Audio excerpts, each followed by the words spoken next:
सुधा गरीब विधवा और एक दलित स्त्री थी। कुछ समय पहले ही उसके पति का देहांत हो गया था। तब से उसने अकेले ही अपनी बेटी तारा का पालन पोषण किया था। वो गांव भर में झाड़ू लगाने का काम करती थी और इसके साथ ही गांव के दुर्गा मंदिर के बाहर भी झाड़ू लगाने का कार्य करती थी।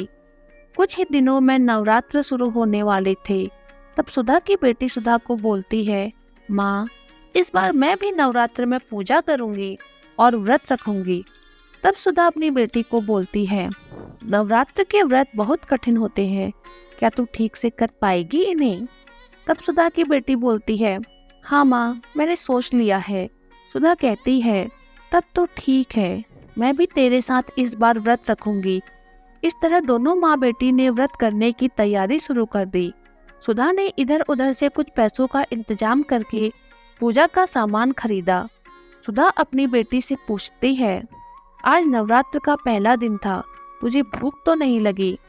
तब सुधा की बेटी बोलती है, लगी तो है, पर थोड़ी थोड़ी।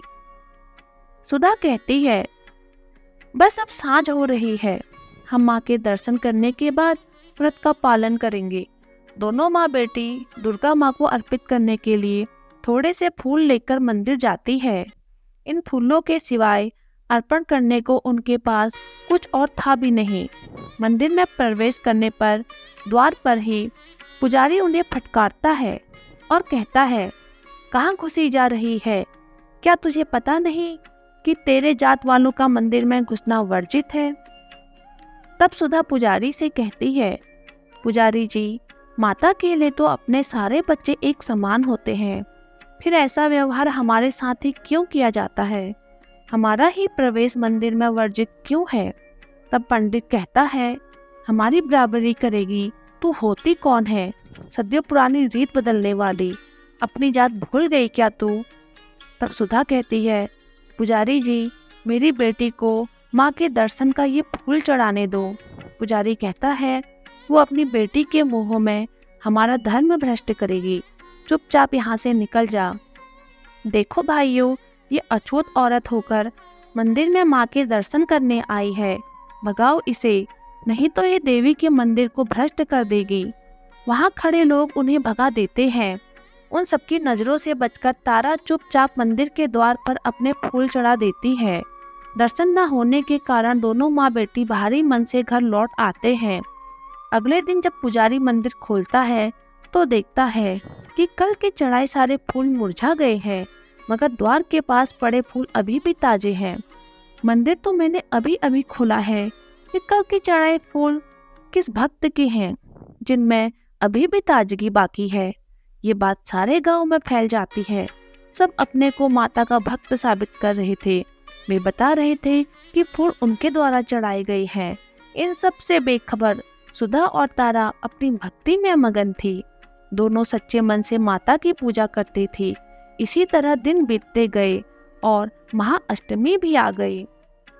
सुधा और तारा ने माता को भोग लगाने के लिए थोड़ी सी पूरियां, चने और हलवा बनाया था। इन सब सामग्रियों को उसने बहुत ही मेहनत से इकट्ठा किया था। सुधा तारा को आवाज लगाती है, तारा बेटी, आ जाओ, व्रत की पालन का समय हो गया है। दोनों माँ बेटी अभी खाने बैठी ही थी कि बाहर से किसी बूढ़ी औरत की आवाज आती है। वह बुढ़िया कहती है, अरे बुढ़िया को भी कुछ खाने को दे दो, 2 दिनों से कुछ नहीं खाया है मैंने। तारा और उसकी माँ बाहर देखते हैं। एक बेहद कमजोर और बूढ़ी औरत लाठी का सहारा लेकर वहाँ खड़ी थी। उसे देखकर उनके मन में दया उमड़ है। वो अपना सारा खाना उस बुढ़िया को खिला देती है। बुढ़िया खाना खाकर तृप्त हो जाती है और उनको एक छोटी सी पोटली देते हुए कहती है, जा बेटी, इसे अपने पूजा के स्थान पर रख दे और इसे विजयदशमी के दिन ही खोलना। जाके माता के दर्शन कर ले, तुम्हारे सारे दुख दूर हो जाएंगे। माँ बेटी दोनों फिर थोड़े से फूल लेकर डरते डरते मंदिर पहुँचते हैं। पंडित उन्हें देखकर क्रोध में बोलता है, अरे अछूत कहीं की, तुम दोनों फिर यहाँ आ गए। ये अछूत होते ही ऐसे हैं जो एक बार में बात ही नहीं समझते। सुधा कहती है, पुजारी जी, माता ने कभी आकर मना नहीं किया हम लोगों को। आपके जैसे धर्म के ठेकेदार ही हमें मंदिर जाने से रोकते हैं। मुझे इतना पता है कि माता के दरबार में सब बराबर होते हैं, उनकी नजरों में कोई छोटा बड़ा नहीं होता। पंडित कहता है, अब तुम मुझे पंडिताई का पाठ पढ़ाएगी। वो मंदिर में आए और लोगों की ओर देखकर कहता है, अरे भाइयों, देखो ये अछूत फिर से मंदिर में घुसने आ गई। इससे पहले ये देवी के मंदिर को दूषित करे, उससे पहले इस कचरे को निकाल बाहर करो। सारे लोग उन्हें वहां से खदेड़ने लगते हैं जैसे वो कोई जानवर हो। इस भागदौड़ में तारा के फूल मंदिर के प्रांगण में गिर जाते हैं। अगले दिन जब लोग मंदिर में जाते हैं तो वो देखते हैं कि तारा के गिरे हुए फूल अभी तक ताजे हैं। लगता है यो माँ बेटी जरूर कोई डायन या जादूगरनिया है, उन्होंने ही मंदिर पर जादू किया है। पंडित कहता है, भाइयों, उन्हें पकड़कर यहाँ लाना होगा, उनका फैसला यहाँ देवी के सामने होगा।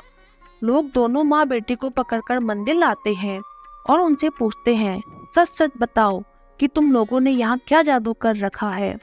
यहाँ हम इतनी भक्ति से माँ की पूजा करते हैं, हमारे फूल तो मुरझा जाते हैं और तुम अछूत जाति की औरतें जो मंदिर में प्रवेश करने के लायक नहीं हैं, उसके फूल कैसे ताजा रहते हैं। तब सुधा और उसकी बेटी कहती है, हमने कुछ नहीं किया है पुजारी जी, हम कोई जादूगरनी नहीं है। तब पुजारी कहता है, तू ऐसे अपना मुंह नहीं खोलेगी, और सुधा को सब मिलकर मारने लग जाते हैं। बेचारी सुधा वहीं गिर जाती है। तारा दौड़कर अपनी माँ से लिपट जाती है। तभी वहाँ अचानक तेज आंधी चलने लगती है। सारी सजावट भरे पंडाल उजड़ जाते हैं और दिए बुझ जाते हैं।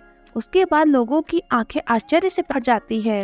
उनके सामने साक्षात माँ दुर्गा प्रकट होती है। माँ क्रोध से कहती है, किसने कष्ट पहुंचाने की हिम्मत की मेरे भक्त को? बताओ कौन है वो पापी? पुजारी और गांव वालों का घमंड चोर हो जाता है।